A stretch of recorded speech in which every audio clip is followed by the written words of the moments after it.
Ing request ni customer ta mga idol tanga masating pamporma ta mapanikwang gupit. Kaya ginamit ta mga number 5 dead kay nga babo. Ani ka presko ni nga gupit ta ini. Diba ginamit ta mga hair trimmer. Tsaka ta gawang pinaka-guide ta mo kay nga pamagayit. Kaya rin na dyan i-devil cut tayo.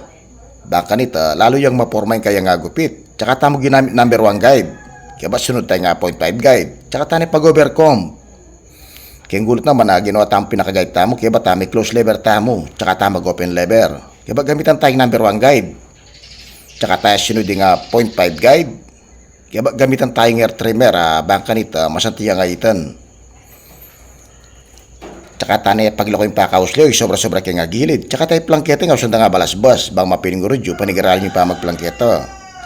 Ingaus kaya nga urudin kaya katang customer, ingaus usanda nga basket, number 5 guide. X-tapered.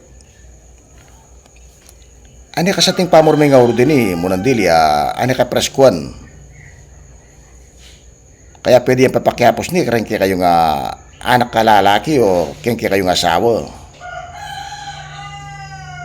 Uling nga mo mapanikway ng uro din makasanting niya pang lalaki. Wow! Tipid niya pa kayang shampoo, ang poke sukle. Lagi yung subaybayan kaya katamir ka tutorial, uling nga gambalo ko.